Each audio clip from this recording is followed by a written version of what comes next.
He is perhaps the most brilliant and dangerous artificial creation of all time. Having the power and abilities of some of the strongest fighters in the universe, he threatened the entire solar system with his seemingly unstoppable strength. He is the artificial human known as Cell, and on this edition of Dragon Ball in Depth, we cap off our retrospective on the chaos that rose from the Red Ribbon Army and discuss everything we know about Cell, from the science behind his incredible molecular structure to the actual story behind his creation. This will be the best video that you will ever see on the life of Cell. Oh, and we will discuss Cell Max a little bit too. Welcome to Dragon Ball in Depth, episode 71, The Story of Cell.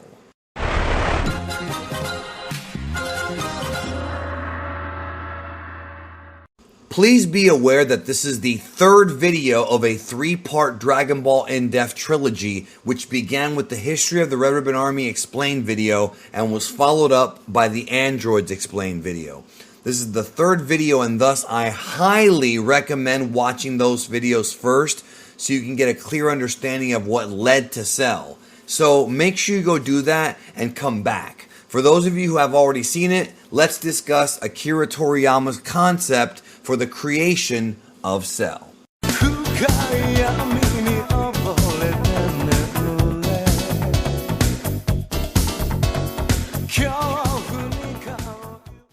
Frieza was seemingly the ultimate Dragon Ball villain, so series creator Akira Toriyama had some huge shoes to fill when it comes to the villains of the next arc and whatever came after.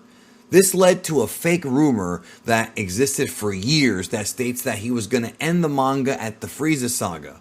No such statement has ever been made from Toriyama or anybody from Japan, which led to me debunking this a few years ago on the channel. But I can understand why people would assume that, because it did feel like a big culmination. Because of how high the bar was set, Toriyama struggled to really figure out what to do. As I said in my previous in-depth, Toriyama took heavy influence from the Terminator franchise for this arc, but he still didn't have a definitive final villain as he was writing it, which was never really a problem for him before. In the last video, I discussed Toriyama's comments about his editor's ideas on the proposed villains of the arc and what led to Cell. Here's the clip. Right around then was when the androids number 19 and number 20 appeared. You weren't my editor or anything anymore, but you specifically called me to say, I thought that the enemies had finally come, but aren't these just a geezer and a fatso? Laughs. In truth, I hadn't planned anyone but 19 and 20 to appear, but there was no helping it, so I brought out 17 and 18. Then you called me up and said, what, this time it's just some brats? So I brought out Cell.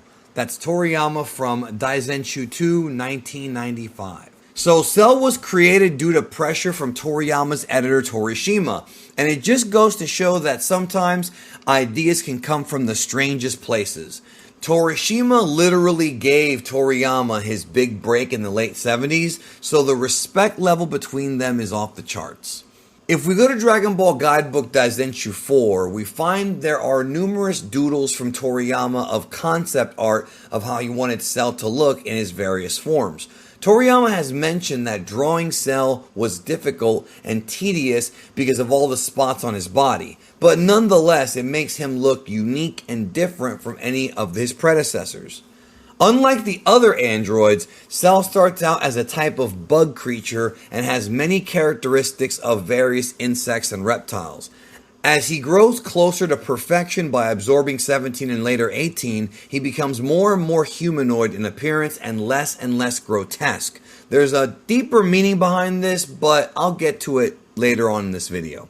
First form Cell, commonly referred to as imperfect Cell, is a combination of a snake and a scorpion bug creature.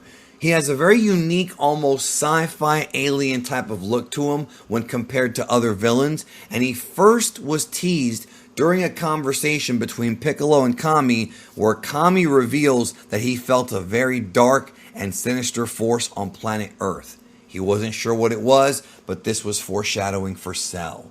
After Piccolo and Kami merge and go confront Cell, his sinister motives and dark backstory are revealed. In some ways, I feel revealing everything this fast kind of hurt the intrigue and mystery behind Cell, but Toriyama seemingly wanted to get it out of the way so that the audience can invest in Cell's journey to become perfect. Imperfect Cell, as we know him, resembles a combination of a wasp and scorpion.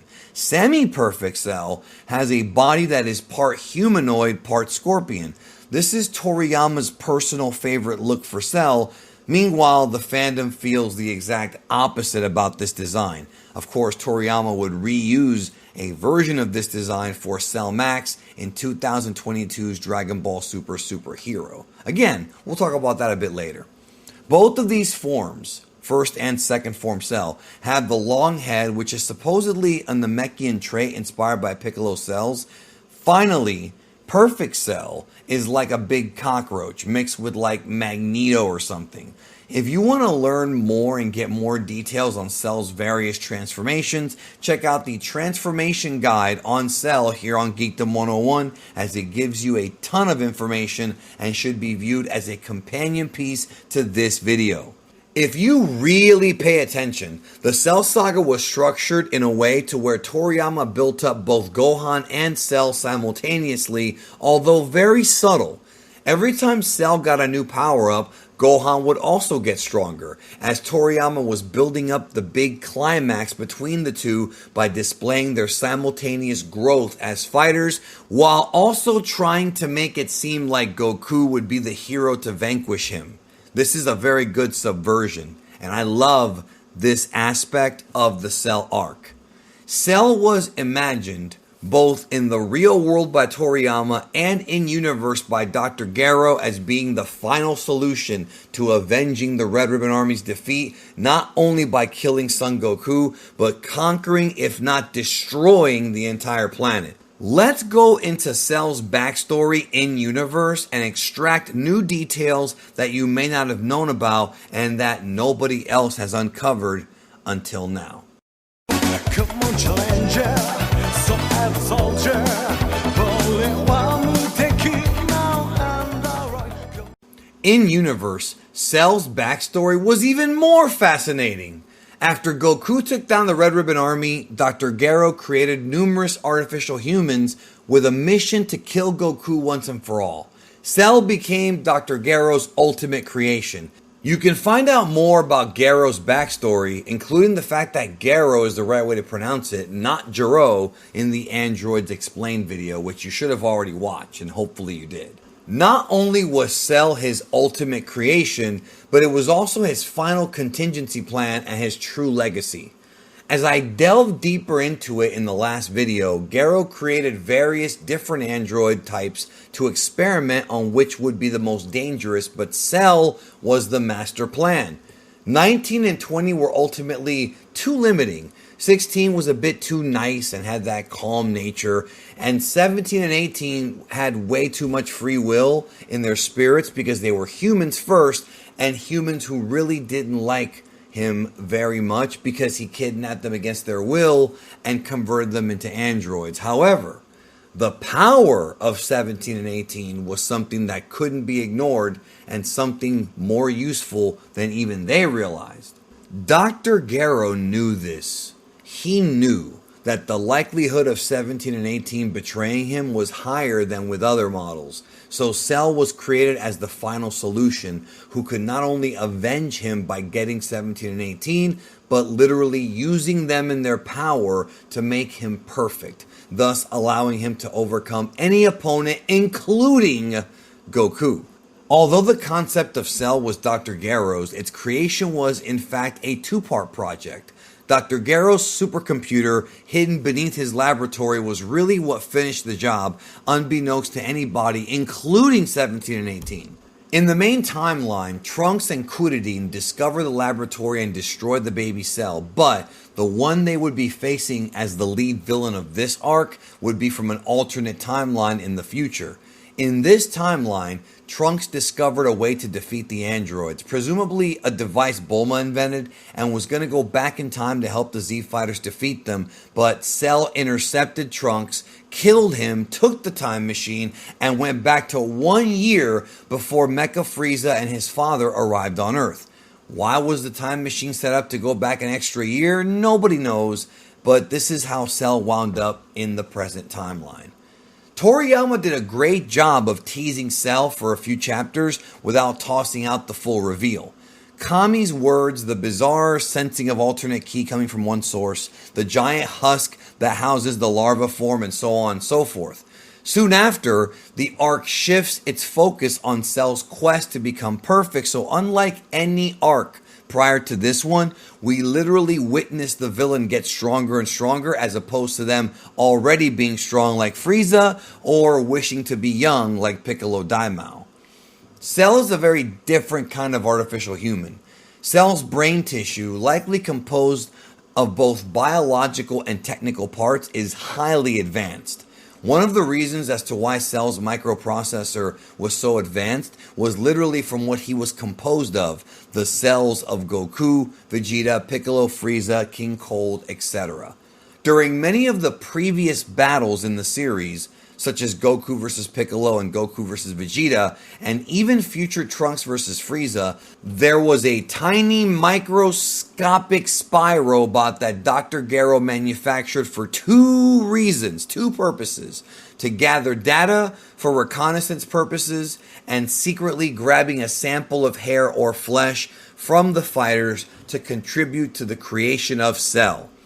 When Trunks fought Frieza, the spy robot's AI chose not to take a sample from Trunks because they already had plenty of Saiyan DNA from Goku and Vegeta that the AI surmised that they didn't need any more data, which was a bad move because had they taken samples from Trunks, they would have data on Super Saiyans, and then 19 and 20 wouldn't have been so shocked when Goku transformed in front of them. Once the data was implemented into the code of Cell, the AI began to activate and learn more and more about its purpose. Gero programmed Cell with two primary objectives: to become perfect and to kill Son Goku. Becoming perfect was a priority, and he could only do it by absorbing 17 and 18 into his body. He was obsessed with doing this. While the computer was injecting data into the Cell larva, Gero secretly installed a mechanism in the bodies of Lapis and Lazuli, aka 17 and 18, to become cellularly compatible with Cell to allow the mutation to properly take place. Prior to absorbing them, Cell can power up by absorbing other living beings, namely humans. His tail is the most complex part of his body, made up of bioengineered flesh and metal with a sharp edge that can sting you like a scorpion, but instead of giving you venom, it literally sucks out your life force, leaving the rest of you dead in a heap of flesh, ironically in similar fashion to a snake shedding its skin. His tail can also open up to absorb people whole, which we witnessed during the absorption of 17 and 18. Cell's tail opens up like a mouth and begins to slowly swallow his victim. Cell swallows the prey head first so that the body comes into alignment with its body as it moves into his torso and is eventually synthesized using bioorganic internal mechanisms that converts victims into energy. This mirrors how snakes in the real world eat and digest their prey. Think of it as a more advanced version of 19 and 20's energy absorption crystals, except multiplied by many inside of Cell's body. Cell digests instantly once the victim is consumed. In 17 and 18's case, they remained alive inside of Cell, but in a shrunken, suspended animation state, synthesized into Cell's core. Cell's core acts like a nucleus, the powerhouse of his body, which lets him tap into immense power. Each cell inside of Cell is a hybrid fusion of the cells of the aforementioned fighters and extra data. A single cell is called a zygote, and it splits off into creating thousands of cells at a rapid pace, which is why Piccolo's Namekian regeneration technique works so fluidly with Cell. Take, for example, when he spits out 18 and blows himself up. go to Dragon Ball Z episode 188, which correlates to manga chapter 411 and 412. At this point, only one cell survived, his nucleus. Then the cells multiply into various proteins, creating organs and flesh. However, Cell's biomechanical CPU is so smart, in combination with the Saiyan ability to get stronger after heavy battle damage, Cell was able to grow back to his most recent and most powerful form because of the memory within his own DNA. This is called mitosis, except unlike real life, this is a much stronger science fiction version. Obviously, with it being science fiction and fantasy, this is the best explanation possible. Yes, there is somewhat of a plot hole where Goku with the Warp Kamehameha blows off the top part of Cell's body, in which a few episodes later Cell says the nucleus is in his brain. It could be considered a plot hole, but I always assume that the nucleus moves around, and as long as it survives, he survives. But that may just be headcanon, but at the same time, that's how cells work in the real world, so perhaps that is the best explanation. Unfortunately, or actually maybe fortunately, a being like Cell doesn't exist in the real world because Cell, much like how he was created in universe, is a hybrid of multiple creatures. Ultimately, Cell having the cells of the strongest fighters that we know of at the time would end up being his greatest strength, as well as what led to his demise.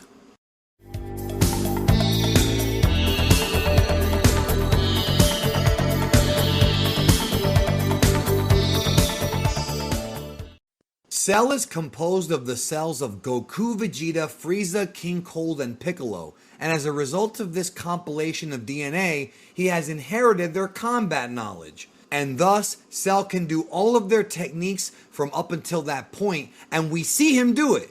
We see him use the Kamehameha, Makanko Sapol, the multi-form technique, and all the others, which makes him extra dangerous. Toriyama's entire concept behind Cell was to give our heroes an opponent that is dangerous strictly because he is an amalgam of many of the main characters, and thus it's almost like the Z fighters were fighting themselves. However, one thing that Dr. Gero may not have counted on, but probably knew, is that Cell would also inherit aspects of their personality, for better or for worse, and trust me, it was these aspects that wound up simultaneously building up Cell while also being his downfall. Cell's love of martial arts and combat clearly comes from Son Goku and perhaps Vegeta. He created the Cell games as a way to test his perfect body. Because his primary objective was to become perfect, his narcissism is multiplied tenfold, but his competitive nature comes from Goku. However, Cell is inherently evil, and that's because of two reasons. Number one, his programming from Dr. Gero, and number two, the fact that he has the dominant cells from Frieza, King Cold, and Vegeta. Remember, the spy robot sampled DNA from Vegeta during the Saiyan arc when he was still self-absorbed evil. Because of this, Cell becomes arrogant and overconfident, making the same mistake Vegeta has made multiple times. On top of that, Cell having Frieza's ego makes it impossible for him to ever accept that Gohan was stronger, which is why he's so frustrated fighting him. The main DNA that Cell got from Piccolo was his regeneration, which I explained earlier in the video how it worked with Cell's body. Cell may have also learned how to give birth through Piccolo for the Cell Juniors, but we'll discuss that in greater detail in the next section all about the Cell Juniors. What I've always found cool is that Cell is even allowed to become perfect because of Vegeta's arrogance. Remember, Cell played with Super Vegeta's ego and knew that Vegeta would fall for it because he is partially Vegeta. He knew Vegeta wanted to test his new powers and thus allowed Cell to absorb 18. Cell would go on to defeat Vegeta and fight Trunks, whom he was able to embarrass by revealing to him that his grade 3 form was flawed and too slow. I went into this fight in explicit detail in a video I did called Trunks Was Not Stronger Than Cell, which you need to watch because there's a lot of misconceptions if you didn't know about this already. Nevertheless, these same exact mistakes Cell himself would make when he battled Gohan. Cell wanted to antagonize Gohan into unleashing his true hidden power and rage. His Cell Juniors were torturing Gohan's friends and family, and finally, after crushing 16's head, Gohan snapped and Cell got what he wanted, same as Vegeta earlier in the arc. During this fight, Gohan was untouchable, and at one point in Dragon Ball Z episode 187, he would do the exact same thing that Trunks did, increasing his body mass and power at the cost of speed, which Gohan was still able to easily pummel. Gohan's blows were so powerful that it led to Cell puking up 18 and reverting back to his second form, which seemed like the end. But, surprise, surprise, Cell revealed that he was going to blow himself up and with him the entire planet Earth. This led to Goku teleporting Cell to Kaio's planet as he explodes. But Cell's tactical yet sinister brain knew his body would regenerate. But what he did not count on is that he would mutate back into his final form, except a more powerful version. This is commonly referred to as Super Perfect Cell, and then, much like Goku's fighting genius, figured out how to use Goku's instantaneous movement right then and there after Goku used it on him. Cell was able to absorb the knowledge of Goku's teleportation just because Goku put his hands on his body. The big flaw in Cell's programming is that even though being composed of the cells of these characters was useful, he got their bad traits too. Cell is incredibly arrogant and narcissistic, and he gets much worse with each subsequent absorption and transformation. Perfect Cell might be the cockiest villain in the entire series, even more so than Frieza. As Cell transforms and evolves, he becomes more and more human-like and less like a weird bug alien. This is because 17 and 18 began as humans, so you have to remember that they also have their own cells that synthesized into Cell's body structure. Unfortunately for him, Cell's arrogance and overconfidence is what led to his demise. No matter what, by the time Gohan hit Super Saiyan 2 and realized how much raw and untamed power he had, even with one arm, he was able to put Cell away. Of course, it was Goku constantly egging on his son and asking him to unleash his true power that led to Cell being ultimately destroyed, and every cell in his body was wiped.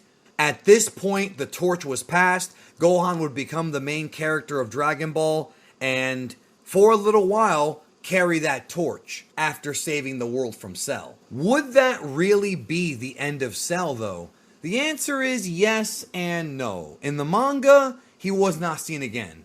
In the anime, though, he was. So in the next section, let's discuss not only what would happen with Cell in the anime-only events, but also let's talk about the Cell Juniors, Cell X, Cell Max, and all kinds of extra facts, hey that rhymes, for all of you to dig into. Let's go now to part 4.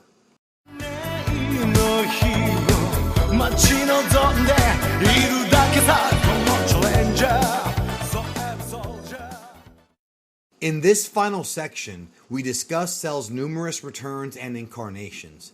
After having a small guest appearance in the Otherworld Tournament anime-only story arc in Dragon Ball Z and getting totally humiliated by Pakuhan, and also appearing in some filler scenes in Hell during the Buu arc, Cell would not really make a grand return until the Grand Tour, Dragon Ball GT. In GT, Cell, alongside Frieza, teamed up to battle Goku in Hell. During the battle, Goku easily defeats them, but they regenerate not because of a technique, but because they are immortal in Hell. This doesn't make much sense considering it was stated that if someone who is already dead is destroyed, they are wiped out of existence, not regenerated. There was one moment where Cell grabs Goku by his tail and tries to absorb him, like he did for 17 and 18, and he actually felt a huge surge in power momentarily. It's strange that he tried to swallow Goku rather than suck him, pause, but it's GT. Dragon Ball FighterZ stated that Cell could not absorb anybody in his perfect form or above, but this contradicts that. So Goku manages to do what nobody else had ever done and work his way out of Cell's body. Frieza and Cell introduce a new technique called the Hell's Buster, which creates an energy cage around Goku to trap him and throw him to the lower levels of Hell. Goku gets trapped in ice and is about to be finished off by Cell and Frieza, but he powers up to melt the ice. Then he knocks them down and encases them in ice using the same snowblower machine. He knocks over their frozen bodies and they break, and that's the last of Cell in the anime. What a weak ass way to go out. Besides just Cell himself, there are other variations, with the most well known being the Cell Juniors. Cell was able to birth them into fighting the Z Fighters in Dragon Ball Z episode 183, which correlates with Dragon Ball manga chapter 406. These juniors are far from just clones. They are created using a hybrid of Namekian birthing, which was inherited from Piccolo, who got it from his previous form as Demon King Piccolo, and a combination of that and cellular mitosis. According to Cell, each Cell Junior contained all of his abilities and techniques. In the English dub, Cell remarks that they are equal in power to him, which was not in the manga and really makes no sense. They were indeed still pretty strong and were able to torture the Z Fighters until Gohan stepped in after transforming and destroyed them all. But did he really?